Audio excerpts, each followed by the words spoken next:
Assalamu alaikum wa rahmatullahi wa barakatuh, and welcome to another session of the Londoniyyah. This is the second of two sessions on Marxism. It's a very important world ideology, so we actually dedicated two sessions to it. The first one was more explanatory in scope, and this one is going to be more discussion based. And we have with us, in fact, to start this discussion, no other than the chair of the Communist Party of Great Britain, Jack Conrad. How are you, Jack Conrad?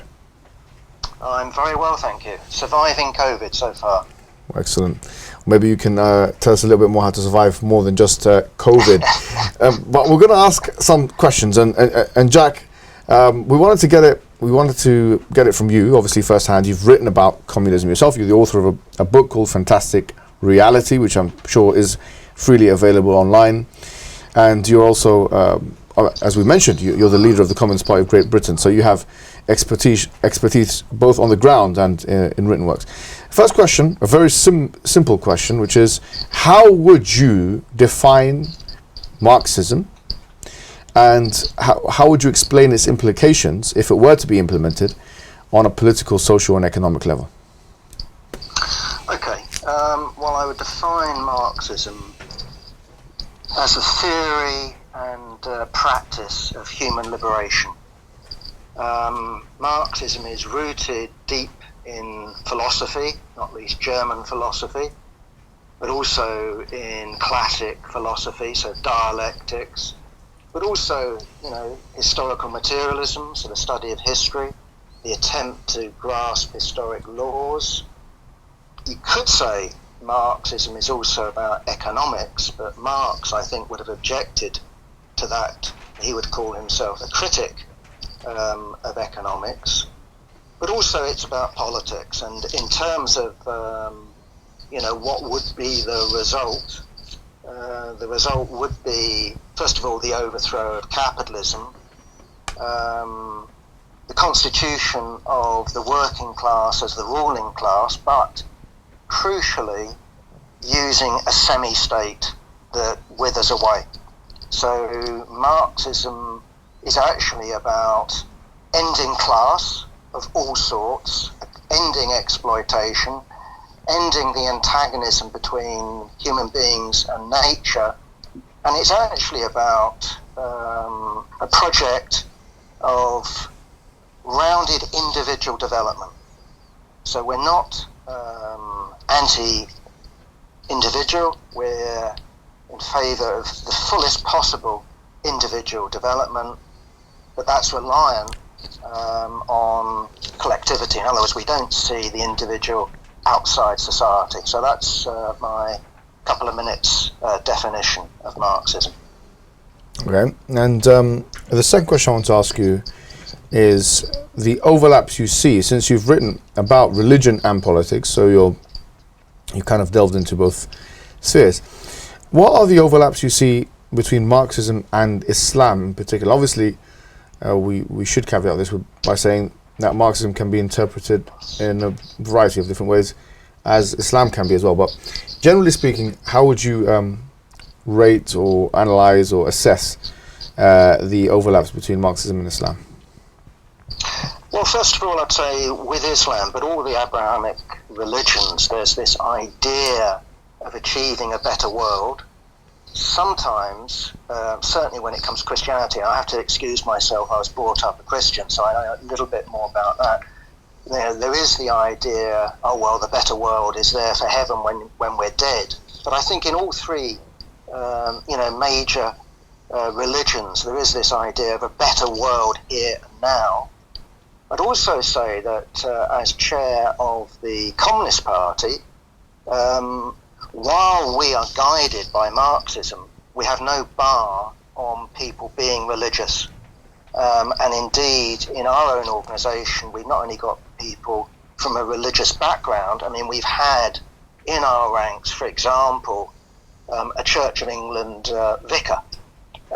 So we are guided by Marxism, but as a party, we would seek to recruit all people, no matter what their background, because an awful lot of people, whether they are religious or non-religious, want a better world. So that's the overlap. It's about the world that we're living in and the world that we all want.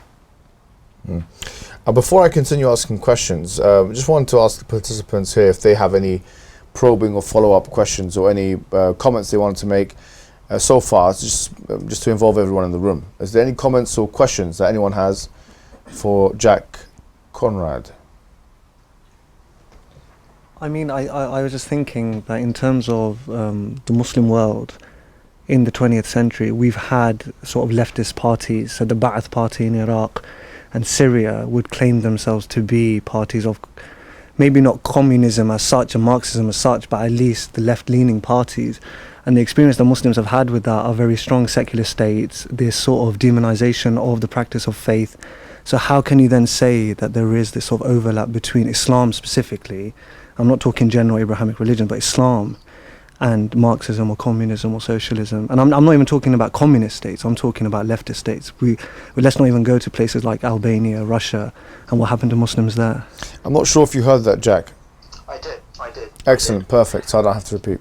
I might have missed a couple of words, but I've got the gist of it. Yeah, perfect. And, yes, you're absolutely right, my friend, that in terms of the record of those that call themselves secularists, and certainly I'm well aware in terms of the record of those that call themselves communists, it's often been more than disgraceful. So you mentioned Albania, an atheist state. Jesus, sorry about my background coming out. The Soviet Union, I mean, to me, when they began a war on religion, that was a deviation from Marxism. And okay, you could trace that back to something like the mid-20s, maybe even earlier, but it became its most extreme in the East against Muslims. So the forced unveiling of women, for example, was hotly contested in the leadership of the Communist Party of the Soviet Union. We know who won. And precisely this gets back to, your original observation, Mohammed, that there are many different sorts, of people that describe themselves as Muslims, and there are many sorts of people who describe themselves as communists. All I would say is that in terms of orthodox Marxism, the idea of war, the persecution of religious people because of their religion, is absolutely abhorrent. What we stand for is the right to practice one's religion, full stop. And as long as that doesn't harm other people, we find that perfectly acceptable. So any state that starts to persecute people because of their religion, in my view, is anti-secular and certainly anti-communist. So in my analysis, Stalin's Soviet Union is what I call a counter-revolution within the revolution. It turns against the people, it turns against the working class. The working class in the Soviet Union was exploited. So, yeah, I'm not going to apologize for that. I'm going to fight that. Because to me, these people who call themselves communists are actually anti-communist and have discredited the name of communism and Marxism because of their criminal actions. Right. Is there any other questions for Jack on this point here? Yeah. Just to come back on that point, so in logic you have this idea of what's called the no true Scotsman fallacy, that when someone points out that there's a problem, for example the Marxist state, you say, oh well, those are not true examples of Marxism, there is no real Scotsman. So can you then give us an example of Marxism on a state level in practice, not just what Marxism itself, but also this what you've said is the freedom for people to practice their religion according to their own beliefs within a Marxist state. Can you give us an example of that specifically? Well, no. Full stop. Why? Because the Marxist project was envisaged, you could say rightly or wrongly, but the Marxist project was envisaged on the working class taking over in countries where the working class was the majority and winning what Marx called the battle for democracy. And therefore, when we look at so-called Marxist states, I mean, the only one I can point to that had a glimmer of a beginning, but it couldn't go anywhere, is the Russian Revolution of 1917. But from a Marxist point of view, we shouldn't have expected it to survive in isolation. It survives in isolation, but turns into its opposite. So the Marxist program is actually about the working class coming to power in the advanced capitalist countries. Nowadays, Europe, Western Europe, North America, Japan, they're crucial to our project. And without them, we don't expect anything other than what I would call freak societies, pretense, horrors, and that's what's produced. So no, I can't. That's the honest answer. But we shouldn't, in terms of a Marxist point of view, expect anything else. How on earth can you put into practice the rule of the working class and move towards a situation of abundance in a country like Russia, which had the same sort of level of economic development in 1917 as Cromwellian England? I think that when we're talking about the overlaps or lack thereof between Islam and Marxism, the thing that springs to my mind is less so like the practical or implementation type situations, and more so the theoretical aspects.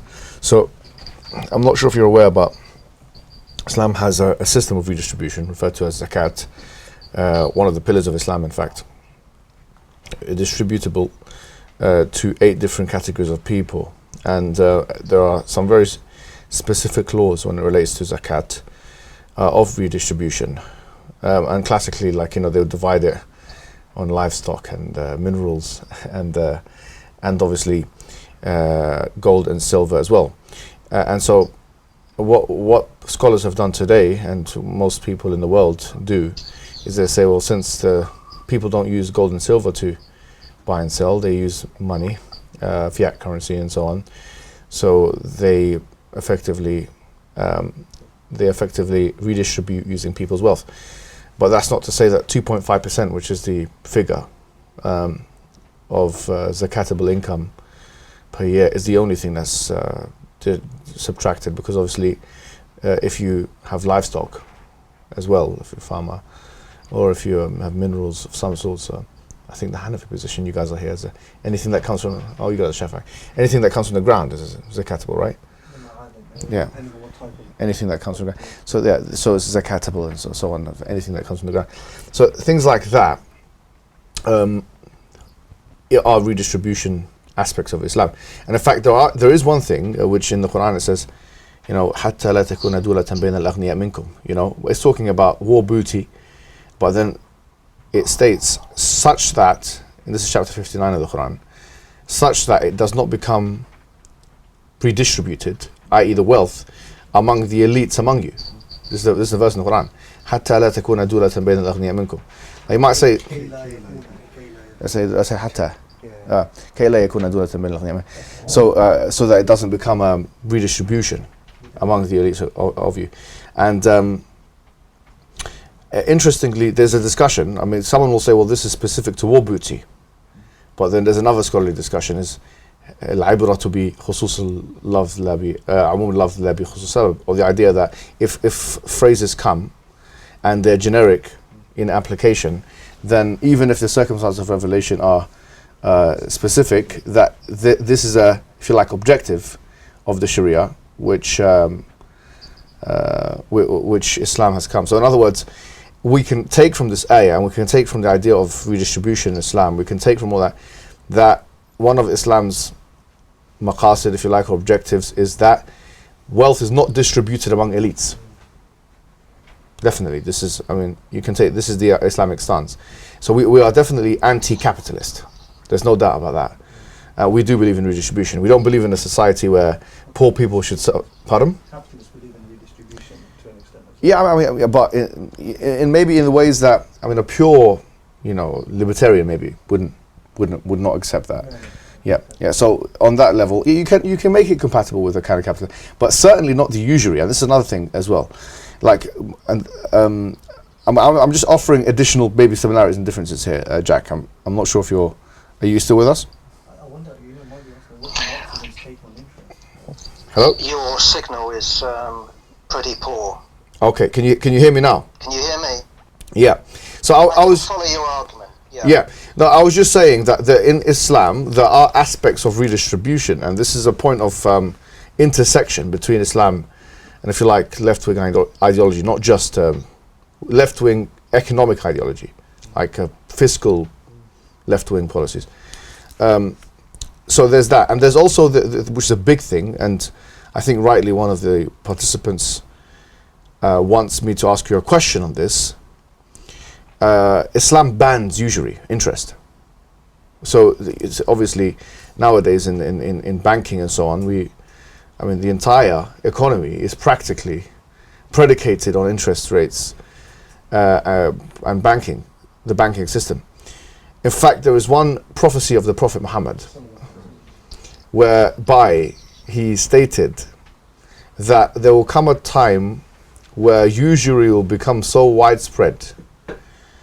In lam ta'kulhu, if you don't consume it, asabathu, or man lam ya'kulhu asabathu min ghubarih. Whoever does not consume it, they will not be able to wipe off the dust of interest from them. So in other words, interest will be so widespread that it's almost it's inescapable from the human condition. This is a prophetic saying. There will be a time where interest will be so widespread where you will not be able to remove it from the human condition. So Islam has very, very, very staunch stance against interest. Interest is one of the 7 major mubiqats, major sins in Islam. I mean, there are more than 7 according to the majority of scholars, but one of the 7 most emphasized major sins. Interest is, I don't want to narrate them, but there are hadiths which are pretty severe about, I'm not sure, maybe for Jack, maybe later actually, it might not be. But, there are some, prophetic sayings in Islam which are very anti interest. In the Quran, فَأْذَنُوا بِحَرْبٍ مِّنَ اللَّهِ وَرَسُولِهِ, that whoever consumes interest, then prepare for a war between Allah and His Messenger. الَّذِينَ يَأْكُلُونَ الرِّبَا لَا يَقُومُونَ إِلَّا كَمَا يَقُولَ الَّذِي يَتَخَبَّطُهُ الشَّيْطَانُ مِنَ الْمَسِّ. That those who consume interest will not raise on the day of judgment except for the one who's basically been played around with by the devil or touched by the devil, and so on.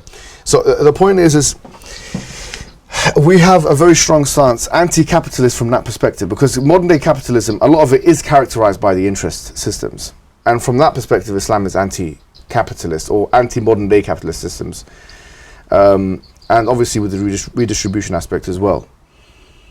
So these are intersections, but the major, I think, point of dissimilarity is a hadith which can be found, which is authentic, where the Prophet said that, where they were actually asking him to stabilize the market, the prices for goods, and the Prophet ﷺ, he stated that Allah, or God, is the musa'ir. He is the one who sets the price, meaning, I feel like not the invisible hand of the economy. We're not saying, using that language, but the idea is really that God was going to take care of that. And there are, on the face of it, verses of the Quran which seem to indicate that inequality is not something, inequality of outcome is not something we're opting for, but is allowed to exist. And let me explain where. In the Quran it says, وَجَعَلْنَا بَعْضُكُمْ فَوْقَ بَعْضٍ دَرَجَاتٍ لِيَتَّخِذَ بَعْضُكُمْ بَعْضًا سِخْرِيًّا or سُخْرِيًّا. There's 2 qira'as. That we have allowed some of you to be above others, so that some of you can basically use others, well, not use others, but how would someone, sukhriya, would you say is no, not in this context. In this context it would be not mockery now. It would be like utility. No, not advantage. No, it would be utility. So in other words, Islamically, the idea of an employer contract is not necessarily seen as exploitative by nature. In the same way that like, Marx would say surplus value and all this stuff we covered before. So I think these are the aspects of dissimilarity. But there are aspects of similarity, as you've mentioned. These are just some technical details. Is there anything that you want to add, or Jack, about that? Okay. Yeah. First of all, I would guess that most societies historically have involved some degree of redistribution downwards, simply because super extremes of wealth lead to mass starvation, for example, in periods of crop failure. So there has to be some provision for emergencies or drought or whatever it happens to be. Okay. Yep. There is. So in terms of Marxism, what we would be emphasising is not so much circulation, redistribution, but production itself. Yes. So in terms of Marxism, the stress is, it's not ignoring distribution, but the stress is on production itself. And from our point of view, of course, although wages and prices, are set anarchically, nonetheless, in our view, they revolve around value. And our search is not for a just price or a just wage, because we think that with prices, with wages, that still involves exploitation. Yes.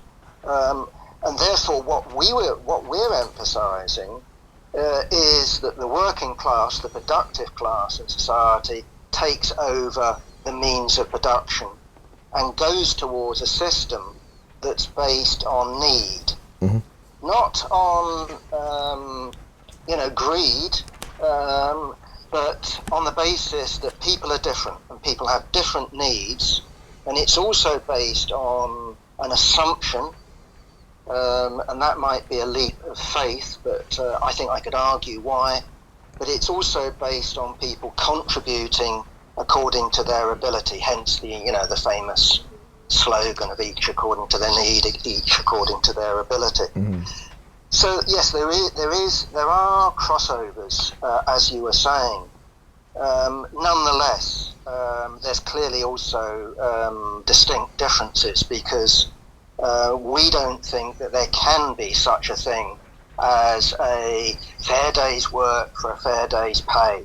Of course, we're not saying that the capitalist cheats the worker. They do give them, on average, a fair wage, but within that relationship, there's exploitation. It's hidden in a way that it isn't with slavery or it isn't with feudalism, but there is exploitation, and ultimately that comes back to labour and nature. Capitalism exploits labour power and it exploits nature.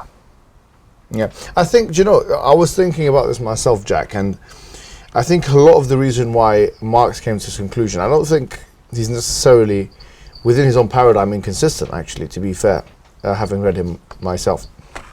I think within his own paradigm, he's not inconsistent. And when I say his own paradigm, I'm talking specifically about the materialist paradigm. Because I think the major difference in the Islamic understanding, for example, or any other understanding which has, I would say, latent or overt, metaphysical traits, metaphysical traits. Any such paradigm with overt metaphysical traits, there's going to be differences. And the differences here is relating to the eschatological paradigm.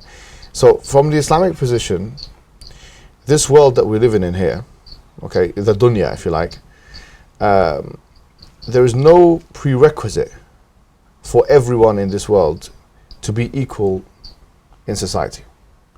And when we say equality here, we mean in wealth, we mean in some people are going to be more clever than others, geographically located in places which are more advantageous than others. Some people are going to have better education than others. Some people are going to be born with disability and others are not. Some people, and that we don't think is inherently an injustice. Likewise, we don't think that some people employing others is inherently an injustice because of the surplus value that their work has put onto whatever object that they're creating, whatever product that they're making. We think that that's just a state of affairs which has been allowed to happen. But what we do say is, for those who act proper in this world, in a certain, within religious paradigms, that they will be rewarded in the next life. I mean, we have a narration, I'm not sure if you guys have come across it, which says that even animals, in this case I think it was a goat with a horn, I think was it a goat? I think it was a goat. A goat with a horn on the Day of Judgment, another goat without a horn, the goat with the horn, it hurts the goat with the horn. And the one without the horn will grow a horn and will hurt back the the Day of Judgment. The idea of the Day of Judgment means that perfect judgment will be administered, meted out on that forum, which is the forum of the Day of Judgment. So anything that happens here which may be exploitative, in this case we don't believe that the worker employee relationship is exploitative anyway, but even things whereby people have been wronged within our own paradigm, it will be kind of rectified on the Day of Judgment. So that's, I think, really, unless we believe in that, if one believes in that, then it follows that it can't be that the rules of God, the prescribed rules of God, are unjust. But if one doesn't believe in that, and they believe in historical materialism as a basis, or has a secular understanding, then I can see fully why someone would not believe in any of this. I fully understand the communist position. In fact, I'm sympathetic towards it from within its own paradigm. I understand it. I'm not saying it's even inconsistent within its own paradigm. But like you said, I think there are some assumptions which are a leap of faith. And I think that's where the major differences will have to continue being. What I was going to say next, though, just changing the subject actually a little bit, because I think we've done a good job here in fleshing out the main similarities and differences between communism and Islam, unless someone wants to add something here. Yep, someone wants to add something? Yep. With the market. You can ask about the free markets. I was going to say more about, the things that we're talking about communism. But, I mean, the idea of the possibility of shirking your duties, yes, knowing that essentially the state is going to take care of you, yes, is also problematic, because we have خير المفروض والمفروض بعد المفروضات. The Prophet ﷺ really encouraged people to go out and get a job, to work. And I'm not saying that the communists are not saying that, but I'm just saying that the kind of idea that, well, it's okay if some people are not doing well, because there's an element of that redistribution is almost too central. And I think, as a Muslim, we're encouraged to basically get up and to do something. So for us, amal or practice is really important. And I think that as a psychology is very important, because it reflects us within the animal kingdom. The idea that we have to make our own space, the idea that we have to... So I think if we're looking at it biologically, if we're looking at it psychologically... The worst way to acquire money is to seek it from others. And the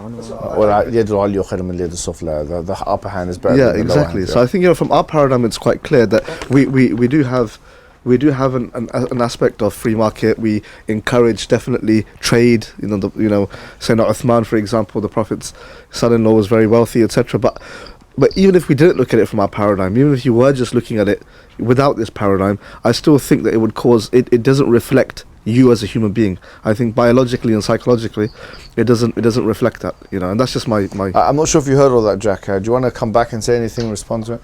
Anything? I followed enough, but the connection here is poor. But yeah, I followed enough. Okay, just a couple of remarks, first of all. From my point of view, not just a sort of point of view, but historically, the fact that human beings have to sell themselves, have to sell their ability to labour, is a product of history. It's not something that is imposed on us by nature. It comes into being at a definite point in history. Marx defined capitalism as commodity production taken to the point of where labour itself generally appears as a commodity. So in ancient Greece, labour didn't generally appear as a commodity. In ancient Arabia, labour didn't generally appear as a commodity. And so Marx in Capital actually tries to go back to the origins of this, and he talks about separation of the producer from the means of production. And in England, that happens at a definite moment, the enclosures, forcible removal of the labourers from the land. And therefore they are left with nothing else available to them to make a living, to survive, other than selling themselves. So this isn't about human nature. And the second point, the final point I'll make, is that we've got very good anthropological studies that go back to what we think are the origins of our species, roughly speaking 200,000 years ago, of where no classes existed, of where, if you talk about this freeloader question, we can look at contemporary, what we would call original communist or primitive communist societies, of where, believe it or not, the freeloader, and they do exist, is regarded more as a joke than a threat. Now, obviously, if you generalized it, you die out. Nonetheless, what I would argue is, in terms of human nature,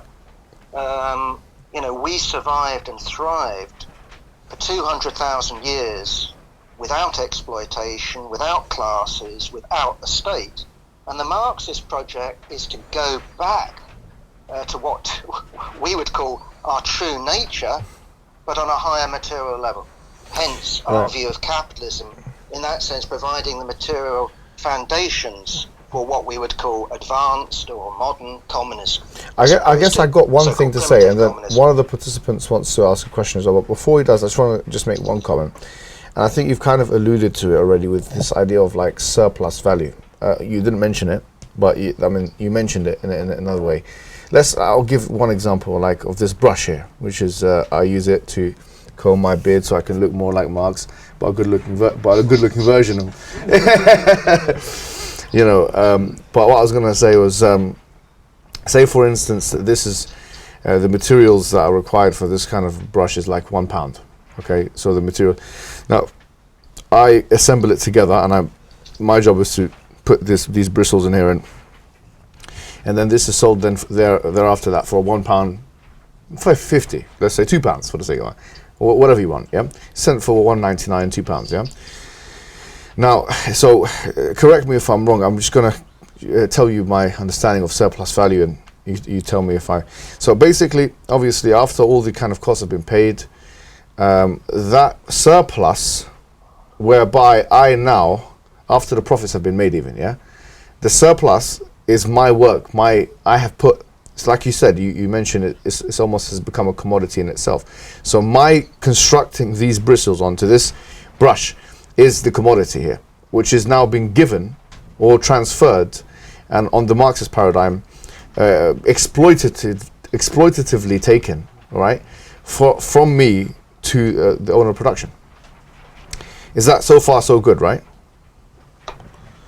Or is there any point? Yeah, that's great. Okay, good. No, that's fine. Fine. So at this point, there's a few issues here. Issue number one, say for example, I have this young man, this strapping young man in the front. You can't see him, but say he is the owner of the company. And because he's such a strapping young man, and he's got charisma, and he's very confident, and he's been attending these sessions, so he's very intelligent as well. And so he's produced a brand name, which just like Ralph Lauren or Rolex or any of these kind of names, means that the end user, the consumer, will be willing to pay more for the same material cost.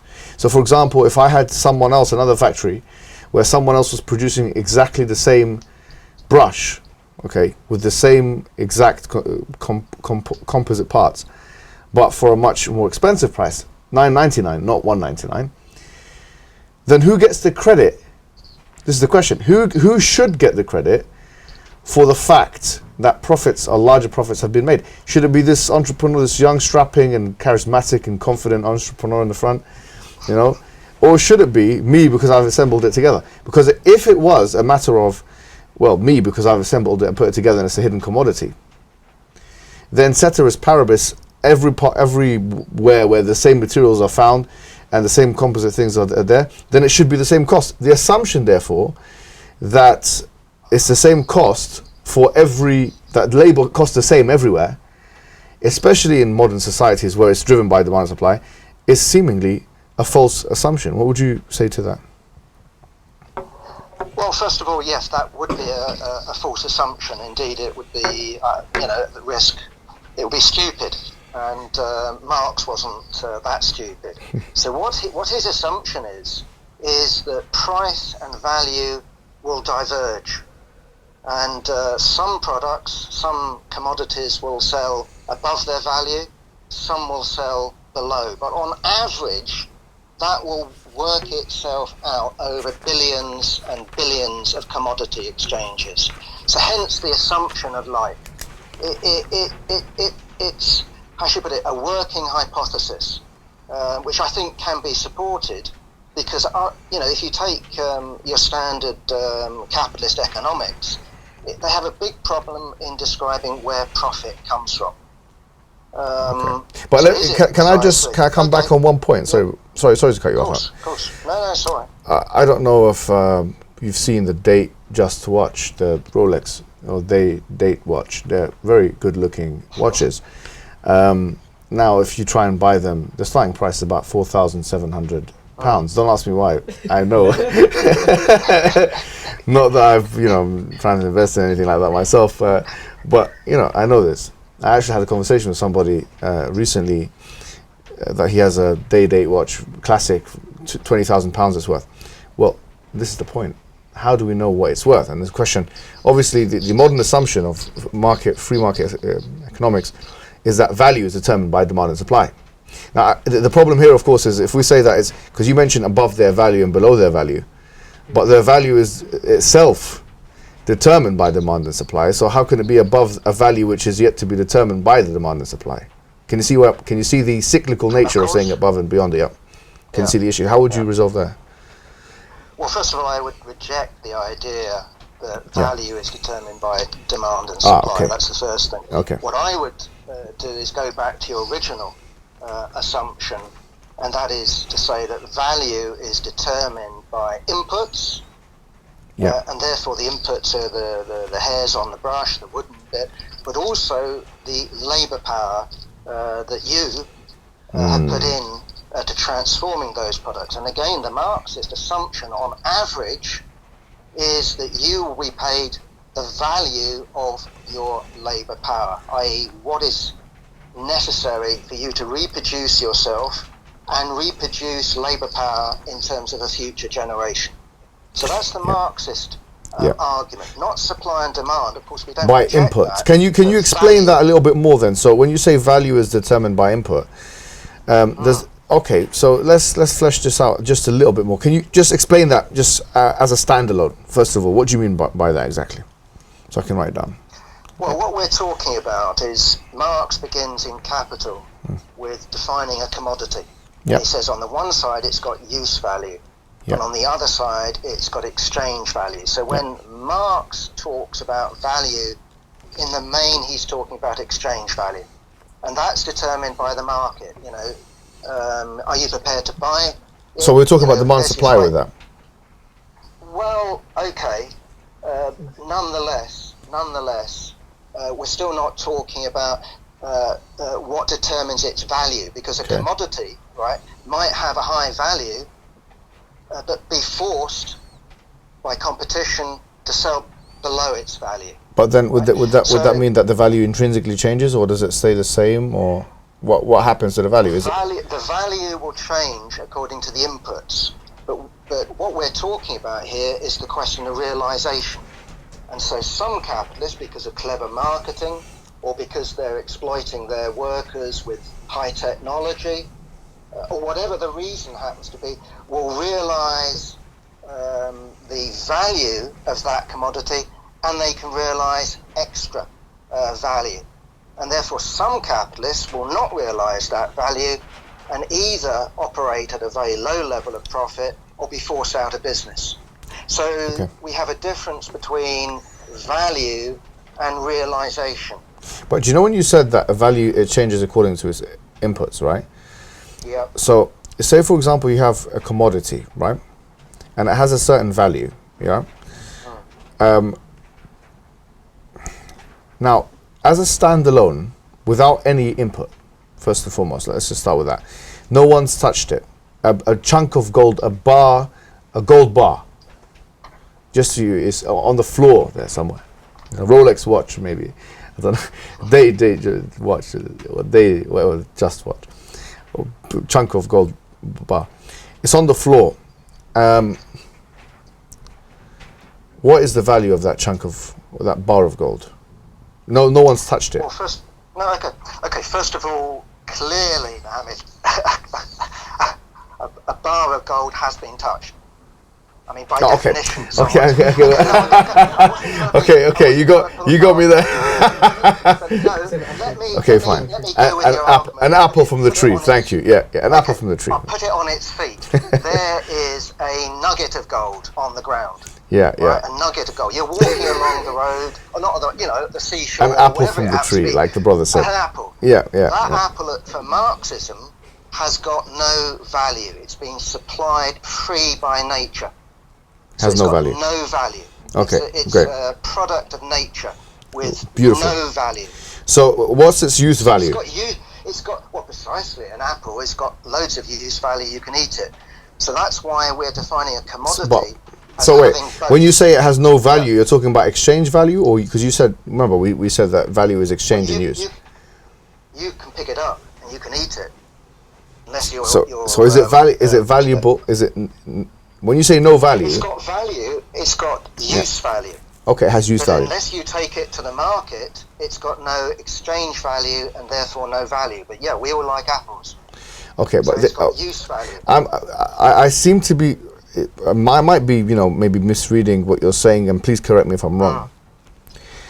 But it seems to be a cyclical argument, and I'll tell you why. Because if we say that the value of something is determined by the value of something is determined by the input, which is what you said. A value is according to its input. Yeah.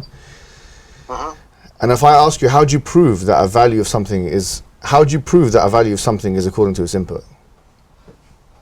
Okay. Then you go back to saying that, well, actually, because it doesn't have any value until the input has been put into it, then it becomes, if you put it in that articulation, if that formulation, that the value of something is according to its inputs, and then we say, okay, fine, how do you prove that the value of something is according to its inputs, and it's not just demand and supply, which is the normative understanding, then you say, well, I'm not saying you've said this, but obviously you're at danger of making this argument, is that, well, the value of something, because something has no value until an input has been touched. So if the evidence for that the value of something is according to its input, the fact that it has no value before it's been touched, then it's a cyclical argument, because you're using the input to prove the input. Do you see what I'm saying here? Okay. Yeah. I don't agree with you. Okay, tell me why. Yeah. First of all, I'd make the point that Marx didn't, how should I put it, develop. He didn't invent the labour theory of value. I mean, you can read Aristotle. Yeah. He's, vaguely making remarks along those lines. But in terms of its height, which I think Marx goes one better, it's people like David Ricardo and Adam Smith. Yeah. And so what we're arguing about, it isn't going along the road and finding a nugget of gold. What we're talking about is a society that is characterized by human beings interacting with nature on a generalized level. So of course we get things for free from nature, so sunshine. I find that very useful. We couldn't survive without sunshine. The air that I breathe, well, at the moment, they haven't managed to turn that into a commodity. It's got use value. Without it, I cannot live, right? So, of course, there could well be, given pollution and all that, an attempt to ration us or something like that. But, yeah, Marxism is dealing with the commodity, which isn't the same as a product, and isn't the same simply as something that comes free from nature. It's something that comes from relationships between human beings that has a history, that has a prehistory and has a more recent history. So I don't think it's a circular argument. Right. So if, and I'll just finish with this, yeah, of course, if I could. Of course. It's just taking your gold as an example. Now, it's true that in Namibia, as I understand it, or parts of South Africa, you can walk along, the desert and find a piece of gold. That's absolutely right. But we also know that in South Africa, tens of thousands of people are put to work to extract gold. Okay. And that determines the price and the value of gold. I'm not saying the two are exactly the same, but precisely because they have to dig deep and they have to employ so many thousands of workers, that's what gives it value.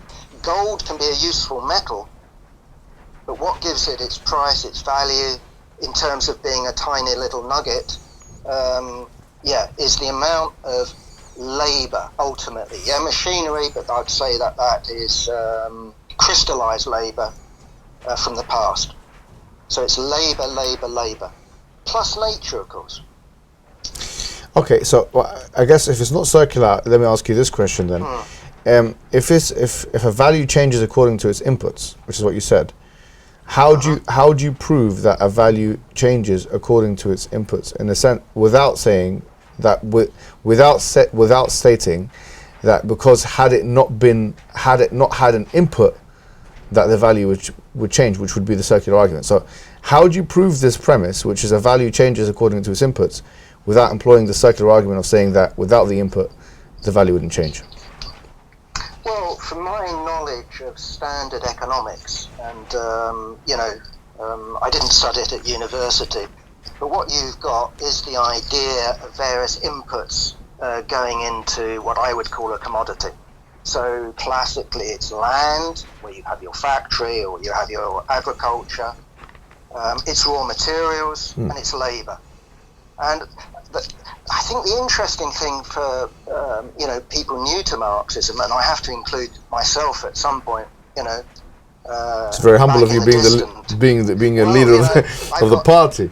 People can't see me, but I've got grey hair now. Well, that makes two of us. No, the point I would make is it seems paradoxical that some of the things we're surrounded by have actually got very low value, right? And if we look at previous versions of it, or versions that are maybe made in less advanced societies, actually they've got a higher value. And yet precisely this is the point about Marx, is he says, okay, so you've got high value, low value. Who realises the profit? Who realises that surplus value? And it isn't that I produce a commodity with a high value and therefore I make a fat profit, because I might have to sell it at a high price. And if I have to sell it at a high price, some other capitalist is going to realise that surplus value. So the job of a capitalist is to drive down the value of that commodity. That doesn't mean that his profits or her profits go down necessarily, but in terms of, for each unit, it's got less inputs into it, crucially labour. I mean, we all know about automation. We all know about machinery. What used to take a day can be done in minutes, seconds, often nowadays. Okay, well, that's very informative. I don't want to take too much more of your time.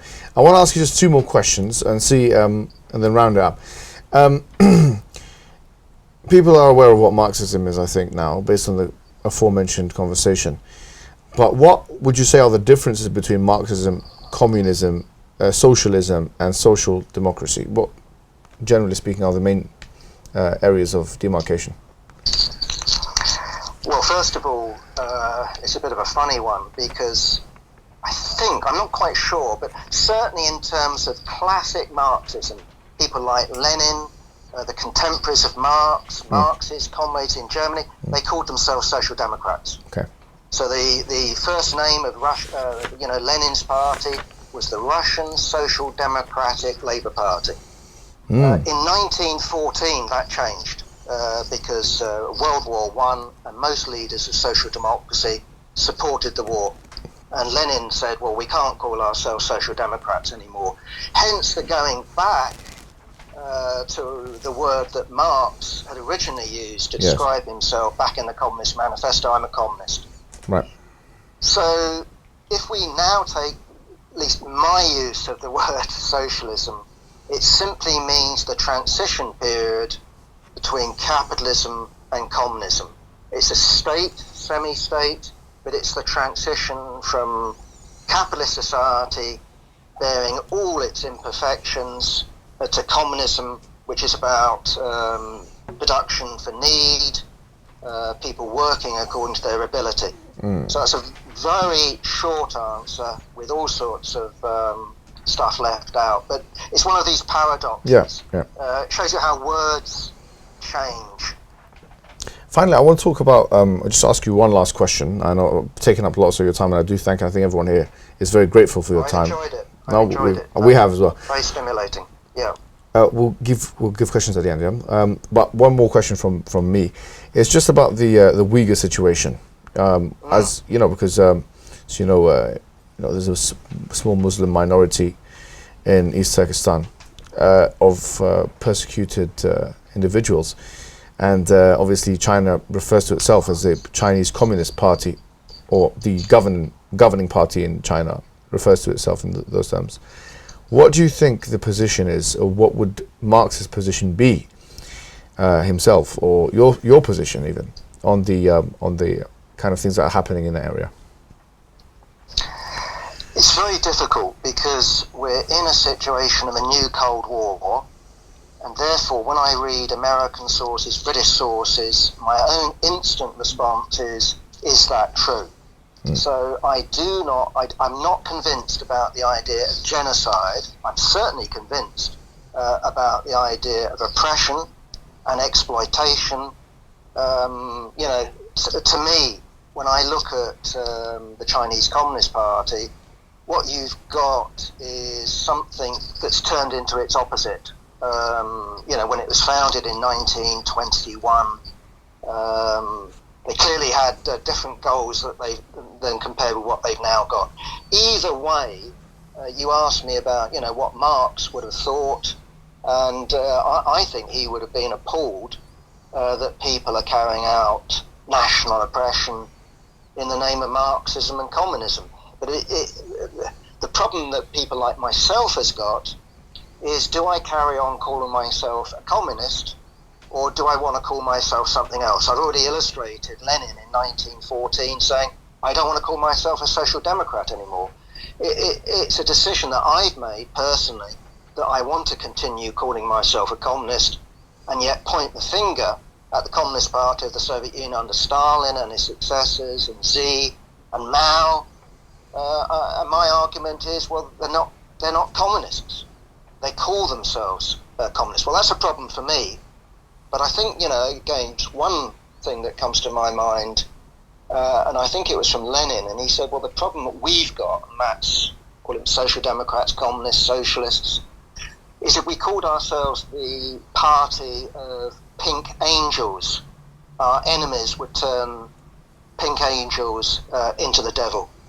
So we can call ourselves whatever we want. I would say that my approach to the world has got a lot more in common with Karl Marx, Lenin, and all the rest of it than Xi, Mao, Stalin, let alone, Enver Hoxha or Pol Pot. To me, these are freaks, abominations. They have something to do with Marxism in terms of what names and what words they use, but nothing in reality to do with Marxism. Any other questions from the floor before we conclude with Jack? And thank you once again, Jack, for your time. Any questions on the floor? I just wanted to make a few points in response. Yeah. Number one was this idea you mentioned of the enclosures. So this is a very famous moment where some people would claim that British capitalism began with the enclosures, with the peasants and their lands being enclosed and used in order to farm for profit. And then obviously you have this idea of the Industrial Revolution and things, but if Marx's theory is predicated on those two things, that's a very Eurocentric response. That's Marx's ideas then are built in response to something that happened very specific in Europe. So Marxism then would be a very specifically European phenomenon and would work. And even his predictions in terms of a European context, I mean, you mentioned advanced capitalist societies is what Marx thought, that's what he thought where the revolution would begin. He was very wrong, because in Germany and Britain, where he thought the revolution would begin, it didn't. It began in Russia, which was, like you mentioned yourself, and you said it was, in terms of economic development, it was akin to Cromwell's England.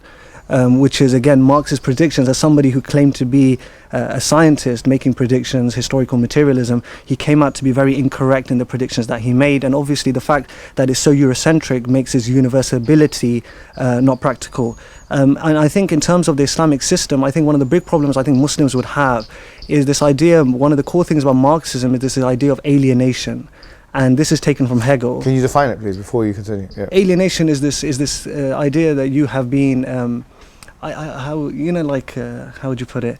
I think in Islam we'd call it like wahsha, to be spiritually lost, to be in the wrong place, to be sort of this. It's just like a very sort of moral, psychological, spiritual state where somebody's not in the place that they're meant to be. And Marx would say that's because the worker has been alienated from the means of production. And the Muslim would have a lot of problems with that, because that's a very religious concept put in materialistic terms, and that's a very secular idea. And I think in the Islamic system we have this idea of and then obviously this idea that you're trying to rebuild. For example, if we talk about the Islamic system, we have markets, but there's an ethical religious framework in which these markets are embedded. If you remember, I don't know if you've read Karl Polanyi, but what Polanyi talks about embeddedness, that you have markets embedded in religious societies or non-religious societies, but this idea of moral markets. And this is where you would have that even though people are rich, because if you have this idea people produce for need, then you have the great conundrum that loads of communist societies in the 20th century did, in that people stop producing. Production doesn't happen, or production happens, for example, with the Chinese in Mao, is this idea that let's pretend to the state that production is happening, and when finally they allowed people to actually build on their own little plantations, that's when growth actually started to happen, because people are incentivized to produce when it's for at least some sort of selfish idea. And before Adam Smith mentioned this, because you mentioned this idea of the Arab world didn't have this idea. I mean, Dave Graeber, who's a brilliant anthropologist at the LSE, who died last year actually. My dream was to meet him, I never got to. In his book, The First 5,000 Years, he mentions that before Adam Smith, Hujjatul Islam, Imam al-Ghazali rahmatullah alayhi, has this idea of, this division of labor, and the idea that for example, what Adam Smith would call the invisible hand was something envisaged by Muslim scholars long before him, based on a virtue ethicist sort of Islamic idea like Mishkawayh and Ibn Abi Dunya, and there's many other scholars who've written on this. So I just think that what we have as an Islamic platform is a much better and more practical, realistic way of organizing society, understanding, because what Marxism does is removes religion, and religion is that which allows the altruism within people to manifest itself. I could go on and on and on, but I'm just thinking, like, you think about the Ottoman Empire, the waqf that you have on every single, the hospitals that the rich people would set up, the waqf, the idea of the endowment, that rich people in Islamic societies, they would not be there to exploit. They would have this idea that it is my religious obligation to take care of the poor. Hence, I will now fund, whether that's the Sultan or his female family members or the Wazir or whoever, would set up the hospitals, they would set up schools, they would set up the mosques, and the mosques would be built with a market directly next to it to fund the mosque, because they understood. And I just feel like I don't know. I mean, I don't know if I'm making any coherent points here, but I think for me, Marxism becomes very antithetical to the historical reality that Islam has ever seen. Because we've always had this idea that religion is the core, and for Islamic, and I think, and I'll finish with this, is this idea that for Muslims specifically, to especially with the history we've had with colonialism, to remove the yoke of European exploitation from our necks, and then to take another European idea that has no sort of organic production with our own community, is just a farce. I think we're very happy that we have a tradition that we can go back to, ideas that Marx spoke about, better, cleverer people, I would say, without a shadow of it, are more moral people, because Marx cheated on his wife and he wasn't a good person, but he was an immoral person. Engels' father ran a sweatshop, and Marx was funded from Engels, so while he was complaining about capitalism, it was the sweatshop that, or whatever, the factory that Engels' father used to run, would fund Marx's works. And I think that Muslims would be very, very uncomfortable with Marx's idea. I'm not a capitalist, but I'm just saying that I think we have our own frameworks, our own ideas and our own tradition that we can go back to, rather than moving to Marxism. Well, I think that deserved the camera being on your direction. But Jack, any last comments on that, or would you want to end it there? Well, I'd like to come back, but you're going to have to shut me up very quickly because there's so much there. That was a really not a great question, but a great series of questions. Yep. So I'm going to try just to say a few things. First of all, Marx, the accusation that Marx was Eurocentric. I think that's profoundly wrong. Of course, he began studying capitalism where it first made its major breakthrough, and made that point countless times, and also made the point that the rest of the world doesn't need to follow England. And indeed, what's interesting about Marx is not only his writings on China and India, but in the last years of his life, he stopped writing Capital in order to teach himself Russian, in order to study the Mir, the commune of the peasants in Russia, and wrote, whether rightly or wrongly, about the possibility of Russia actually avoiding capitalist development. So Eurocentric, no. And also in terms of this whole thing, well, what we've got in terms of Engels is a book called The Origin of the Family, Private Property and the State. And what that bases itself on is the Neolithic revolution, what I would call a counter-revolution. It's hardly happened in Europe, we know that now, definitely. So again, I would say no, not Eurocentric. Lastly, and I think I've said enough. Lastly, on Marx's prediction, well, precisely in the last preface to the Communist Manifesto that Marx and Engels jointly wrote, which I think was 1882, a year before his death, they're actually predicting that the revolution will first happen in Russia. And they say that unless the revolution happens in the rest of Europe, there will be a disaster, there will be barbarism, there will be war. So I'm not claiming that if you look at Marx, you can find there he predicted what's happening with us now in the 21st century. But he had a pretty powerful tool available to him to analyse the contemporary politics of his day, and to project what is human, the future for humanity. Lastly, altruism. This is me speaking as a absolute atheist. Now, I respect Muslims. I respect people who are religious. And what I would tell you is that some of the most altruistic, most humane people I've ever met in my life are atheists. So I just think that as well as me respecting religious people who can be altruistic, I've given my life for the struggle. I know lots of other people, around the world, communists who fought, maybe wrongly, you might disagree with them, but they've certainly not done what they've done for selfish purposes. Well, I mean, we've got an entire session, in fact, on egoism and altruism, which we've completed. It should be coming up after this one. But Jack, I think it's been a pleasure having you here, and honestly, the contributions to the group have been very good as well. You're always welcome to come as an atheist to visit us here in the office. You know how to get through to us, and or we can get something to eat as well. Maybe somewhere in North London near Marx's grave, so you can do your. But where is he buried again, Jack? Highgate Cemetery. I live in Hampstead, so I'm next door. Fair enough. Well, Jack, it's been a pleasure.